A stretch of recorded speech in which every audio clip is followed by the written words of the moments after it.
story on the broadcast. A report by anti-corruption watchdog Association of Democratic Reforms or ADR says that 75% of the newly inducted Maharashtra ministers are facing criminal charges. According to ADR, 15 ministers have criminal cases against them. 13 of those are serious. Now remember, recently 18 ministers were inducted in the state cabinet and almost all ministers are crore-patis, and the average value of their assets is 47.45 crore. The MLAs and MPs in our country, I think over 40% of them have got criminal cases against them. Incidentally, Maharashtra, if you take the overall MLAs thing, it is one of the highest number of MLAs with criminal cases. So political parties always make the allegation that, these are all false cases foisted upon us when the opposition was in power and all that. But the fact is that there are some very serious cases against them. Every 5 years when the elections are held, whether they are assembly elections or the general elections, we are seeing a jump of 4 to 5% increase in the number of people with criminal cases who are being elected. Unfortunately, this is the sad state of the state of Maharashtra, where we are seeing 75%. That constitutes to 15 ministers. They are with the criminal record with them. And here there are 65%, which states that 13 ministers, they have serious criminal records against them. And two important things here to note down. Firstly, to understand that this report, in fact, this data has been furnished by the ADR, that's Association for Democratic Reform, also Maharashtra Election Watchdog. Now, this data was analyzed by them. And secondly, this data was collected by the ministers, where they were producing self-sworn affidavits for 2019 elections. Now, keeping these data in mind, well, recently on August 9, when Maharashtra cabinet expansion took place, there are 18 ministers, those who have sworn in as ministers in the state of Maharashtra. That's 9 from BJP and 9 from Shinde-led Shiv Sena. Here, that total makes to 20, including CM and Deputy CM. Out of these 20, 75%. That is really shocking case, where we are seeing 75% of the ministers have criminal record against them. And out of that, 13 ministers, that constitutes to 65% of the ministers have serious offences, that's non-bailable offences against them. And very startling is to see their financial background as well, where we are noting that here at an average there is 47 crores, 45 lakhs is the average total asset what we are understanding of these 20 ministers, and that's 100%. That's 20 on 20, all the ministers from hierarchy, from top to bottom, or bottom to top, all these ministers are crore-patis. Now, if we speak about who holds the highest assets, he is Mangal Prabhat Lodha with more than 400 crore of net value. Well, the lowest is with Sandeepan Bhumarao with around 2.92 crore. All right, story number 2, India's retail inflation eases to a 4-month low at 6.71% in July compared to 7.01% in June. Now, this due to a fall in food and oil prices. To understand this development better, I'm joined by my colleague Avni Raja on the broadcast. Avni, some relief coming in, but in our last conversation, you were saying that this is on expected lines. The inflation was expected to ease, and at this point in time, it is still, however, above the RBI's comfort zone. Now, the RBI's comfort zone is between 4 and 6%, so this is still well above that 6% mark, as it has been for the last several quarters, in fact. But nonetheless, there has been some easing in food inflation specifically, and even global commodity prices have eased a bit, which has also had that much of a positive effect on our inflation as well. But the thing to remember here is that the Reserve Bank of India governor has warned that if this sustained high level of inflation continues over a sustained period of time, it is going to have a dampening effect effect on the economy, a destabilizing effect on the economy, which is why he has been hiking rates aggressively as far as the RBI is concerned. And that is likely to continue, because when the RBI hikes rates, it is an effort to bring inflation down. So that effort is likely to continue, but that also means more expensive EMIs for all of us. So that is the other aspect to it. But as far as inflation is concerned, very important that inflation is brought under control for the economy as a whole. Archana. All right. Thank you, Avni, for those updates.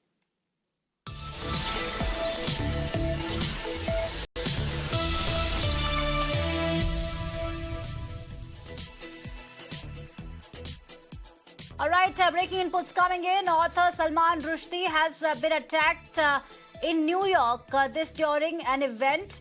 Salman Rushdie, the author whose writing led to death threats from Iran in the 1980s, was attacked as he was about to give a lecture in New York. For more on this, I am joined by Srinjoy on the broadcast. Srinjoy, what more details can you share with us?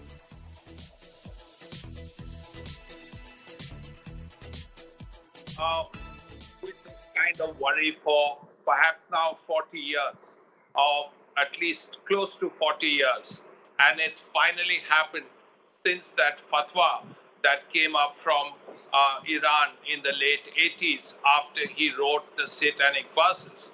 Now we know that, yes, he has been stabbed in New York. He was about to speak at a function and he was punched and stabbed, is what we've heard. We don't know who the assailant is. We don't know exactly how badly injured he is, though we are all hoping for the best and that he will certainly recover. But we are yet to find out who is the person and why he has done what he has done after all these years. Because the satanic verses was written in the late 80s, and we are many years since that time. And Salman Rushdie was in New York. We know that he was in hiding for many years. He lived under strict police supervision for years. But now for this to happen now, after all these years, is first a clear surprise. We don't know who the assailant is and why he did it or which organization he represents. But clearly, he was a man with a motive, and he's gone ahead and done what he has. We also need to know, we are yet to get the details on how Mr. Rushdie is right now. We are hoping that he will certainly recover, but how badly injured he is, we are awaiting details. At this point, it can only be said that this is something that people have always hoped for all these nearly 40 years that it would not happen, but it has. And we now need to know why this was done and who has done it, and of course also need to know how Mr. Rushdie is.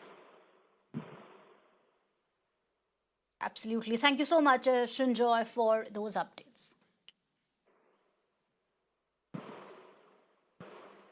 All right, moving on. In a bid to protect loan borrowers, RBI has issued additional guidelines for banks and regulated entities to desist from harassing borrowers for loan recovery. The additional rules come amid increasing cases of borrower harassment by agents, with several cases of recovery agents arriving at borrowers' homes and also morphing their faces onto nude photos to harass them. RBI's new guidelines ask the regulated entities to ensure recovery agents don't call borrowers after 7 p.m. or indulge in arm-twisting tactics. It also says agents don't resort to intimidation or harassment. The new guidelines are applicable to all commercial banks, financial institutions, non-banking finance companies, and cooperative banks.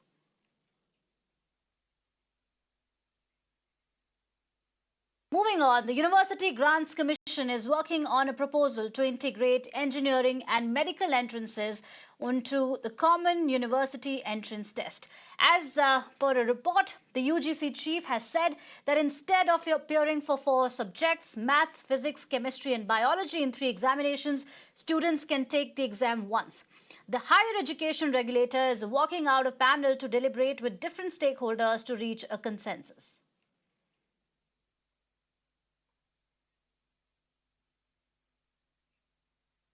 All right, moving on to politics now. Bihar's Deputy Chief Minister Tejashwi Yadav met Congress President Sonia Gandhi in Delhi, saying that BJP wants to finish regional parties and Bihar will give the country a new direction. He also raked up the misuse of agencies, saying CBI, ED, IT all have been compromised.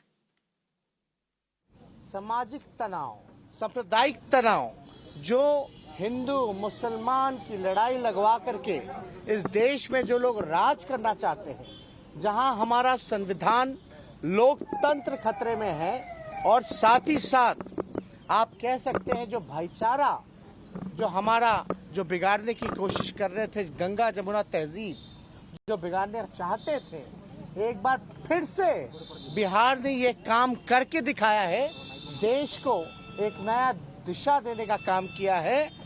जो हमारा constitutional institutions था उसको एक एक करके बर्बाद किया जा रहा, चाहे ईडी हो, सीबीआई हो या इनकम टैक्स हो। All right, for more on this, I'm joined by my colleague Samya on the broadcast. Samya, it's an open secret. The role Gandhi's played in getting Tejashwi Yadav and Nitish Kumar together. And this meeting comes in the backdrop of that very important conversation that Nitish Kumar had with Sonia Gandhi before he dumped the BJP. What more can you tell us happened in the meeting today between Bihar's new Deputy Chief Minister Tejashwi Yadav and the Congress President? Well, firstly, one thing is very clear. Ever since Nitish Kumar has come to the opposition fold, there is like a lot of rumbling. The entire dynamics within the opposition has gone through a sea change because Nitish Kumar is not just a regional player. He is somebody who comes with a strong political legacy. And for him to come and join the opposition ranks has definitely sounded a sort of a death knell for several of the other opposition parties' ambitions of sorts, who were looking at being prime ministerial candidates. And thus, when the Congress party's top leadership is in a meeting with Tejashwi Yadav, it cannot just be passed off as a courtesy meeting. Tejashwi Yadav is somebody who has been close to Rahul Gandhi. We have known the kind of family dynamics that both the Gandhis and the Yadav family have shared. Rahul Gandhi has often met Tejashwi Yadav, and he also went and met Lalu Prasad Yadav when he was unwell at AIIMS.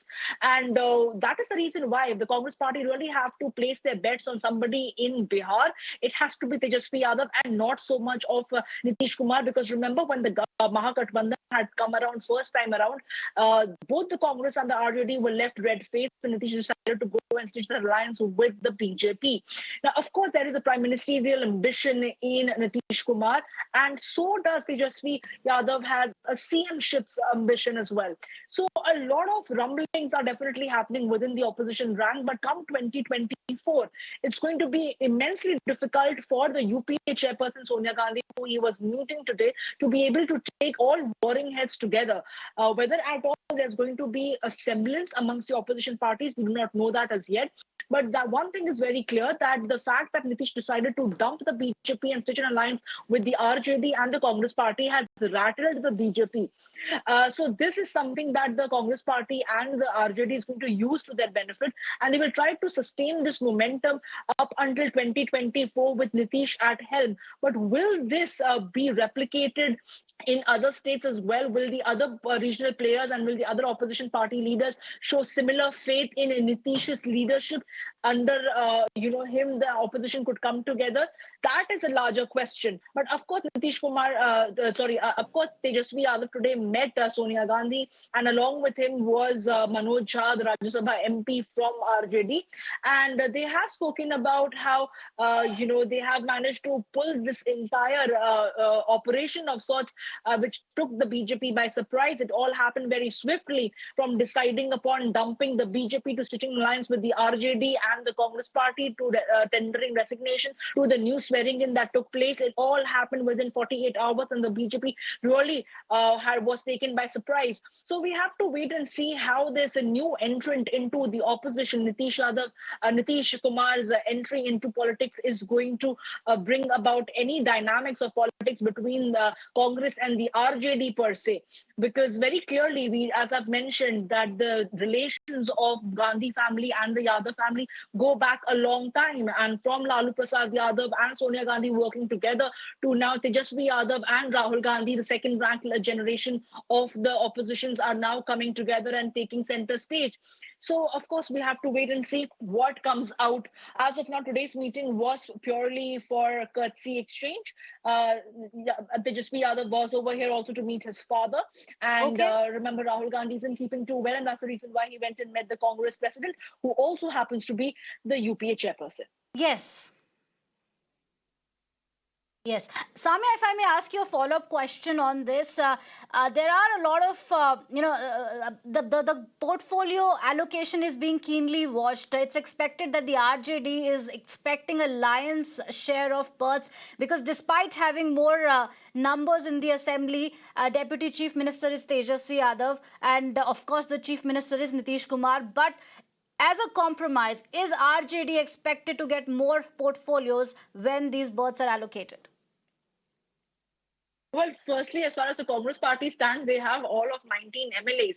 So they really can't imagine from their own committee of MLAs to be able to secure more than 3 to 4 seats, 3 to 4 ministerial berths. But as far as the RJD is concerned, of course, they will try to maximize their share of the pie because they do have the larger number of the MLAs. And then they would want to exercise as much, dominance over the Bihar ministries and Bihar government per se, even though Nitish will continue as the chief minister as he is for the 8th time over. The fact is that Tejashwi Yadav has also been sworn in as the deputy chief minister the second time around, and Tejashwi of 2015 to Tejashwi of 2022 are two very different Tejashwis. He is now politically a lot more astute. He is now politically a lot more sound. He has seen how Nitish had backstabbed him and gone and stitched an alliance with the BJP. So he's going to be very, very careful as far as the choice of ministry is concerned and to ensure that these particular ministries would have some sort of a direct reporting to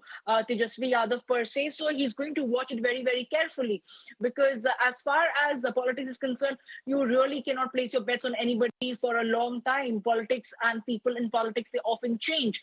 So that's the reason why we can expect that no final number has been agreed upon. As yet, there is no final number that has been agreed upon so far as the ministerial berth distribution between the JDU, RJD and Congress is concerned. But what we can tell you right now is that RJD, of course, is expecting the Congress party to back its stand as far as getting as many ministries as possible. The Congress party with 19 MLAs cannot really hope for more than 3 to 4 MLAs, 3 to 4 ministerial berth, I beg your pardon, to come to their kitty, right, for that matter. But it all comes down to the kind of understanding that Tejashwi Yadav shares with Nitish Kumar, who he calls his Chachaji, to be able to give him the due that he wants and feels that he deserves. Absolutely.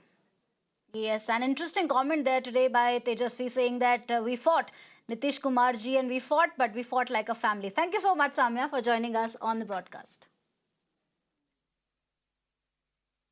Moving on, after the BJP accused Delhi Chief Minister Arvind Kejriwal of creating fear in the minds of the poor amid the intense Freebie debate or the Muft Ki Revdi debate between the two sides, Aam Aadmi Party today took on the centre again. While accusing the centre of diverting public funds to aid rich businessmen and corporates, Aam Aadmi Party questioned the logic behind reducing corporate taxes. Congress also waded into the controversy, saying that there was a grey area between welfare measures and freebies and urged people not to get trapped in this discourse. पूरे की पूरे देश की governance में अब दो model सामने आए हैं। एक मॉडल है जिसमें सत्ता में बैठे लोग अपने दोस्तों को, अपने परिवार के लोगों को मदद पहुंचाते हैं, उनको हर तरह की मदद करते हैं, वो दोस्तवाद का मॉडल है। दूसरा मॉडल है कि जनता के टैक्स के पैसे का इस्तेमाल लोगों को अच्छे स्कूल, अच्छे सरकारी स्कूल देने में किया जा रहा है, लोगों को अच्छे सरकारी हॉस्पिटल, वहाँ पे अच्छी दवाइयाँ, वहाँ पे उनके टेस्ट के लिए किया जा रहा है, उनको बिजली, सस्ती बिजली, मुफ्त बिजली देने के लिए किया जा रहा है।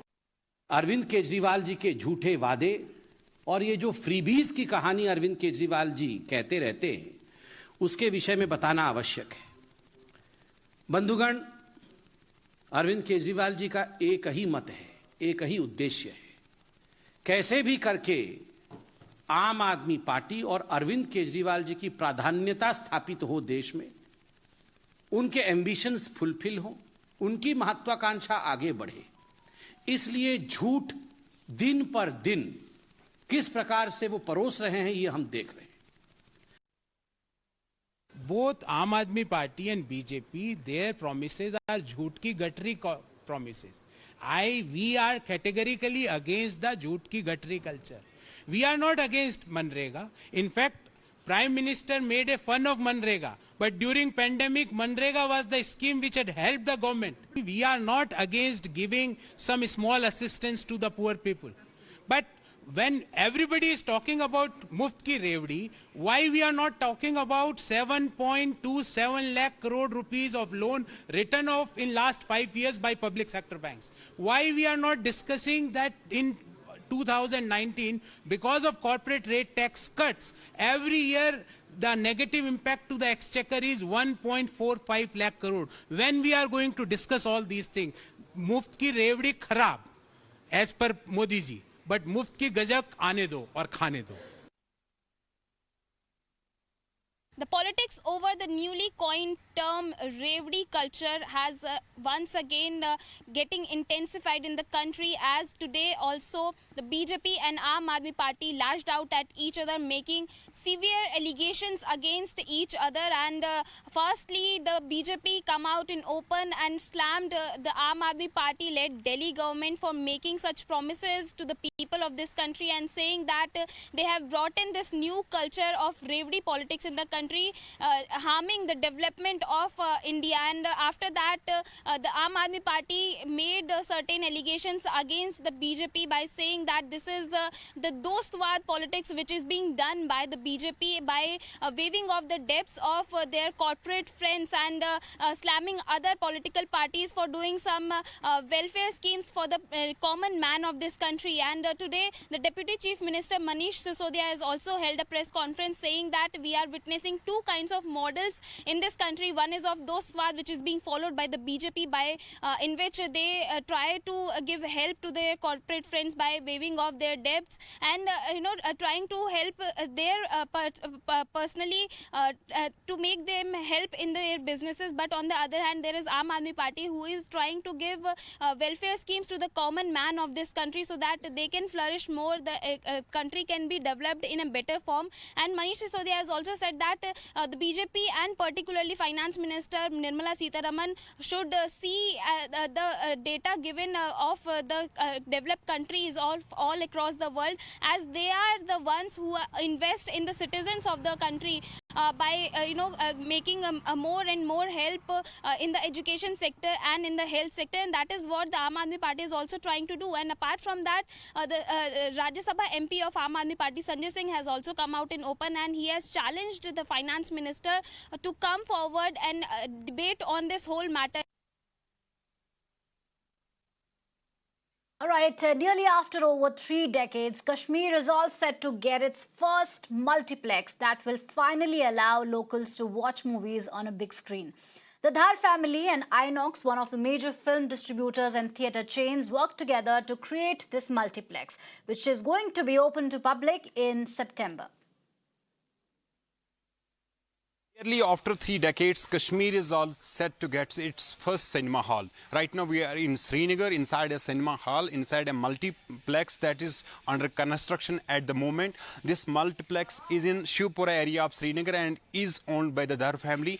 The owners of this multiplex expect that they will be able to make it functional in the next month. The seating capacity of this multiplex is said to be around 520. Kashmir, in fact, had cinema halls and multiplexes, but because of militancy that broke out in Kashmir during 90s, militants, in fact, threatened those owners of cinema halls and made them to shut their cinema halls. But these Kashmiris and Kashmiri youth, in fact, had been demanding such facilities from long after the abrogation of Article 370, and with the improvement in law and order situation, in fact, that has encouraged people like their family to open these cinema halls. Now, Kashmir will be getting its first cinema hall in the next month, in the month of September, and this certainly will encourage other business families to open other cinema halls in Kashmir Valley, which in a way will provide Kashmiri youth these recreational facilities. With camera person Mir Mehraj, this is Sohail in Srinagar.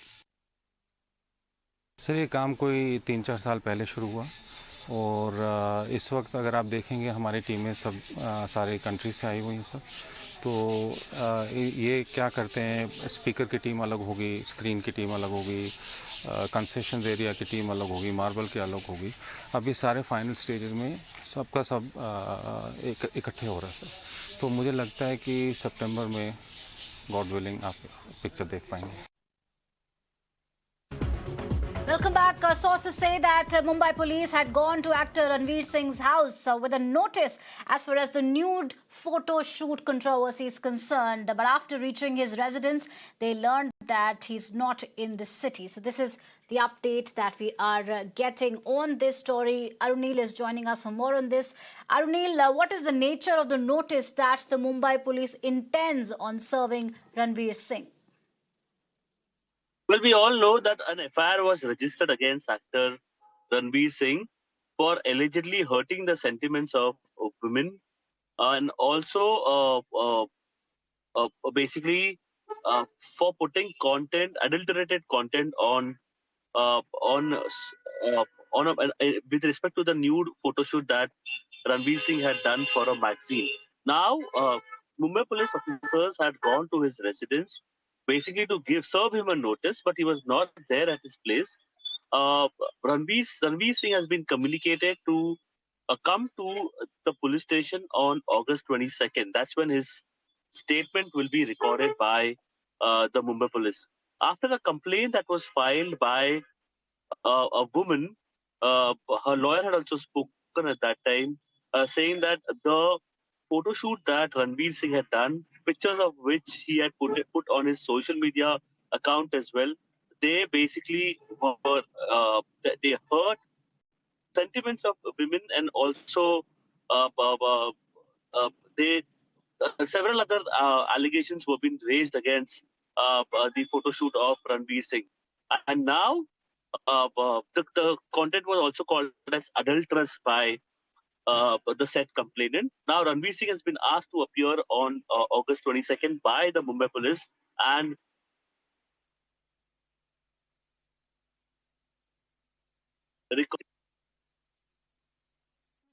issues, but that was the story in a nutshell as far as Ranveer Singh's photo shoot is concerned.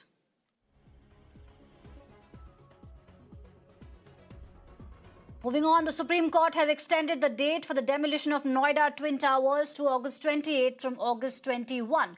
This after Noida Authority had sought more time. The demolition was ordered in September last year for violation of building norms and not handing over of sanctioned building plan to buyers.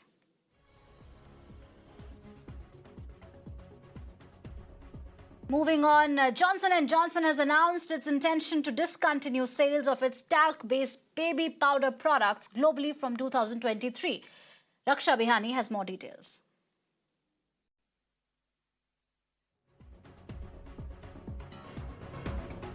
All right, we'll try and get more information on this, but this is the latest that we are getting for you. And Johnson & Johnson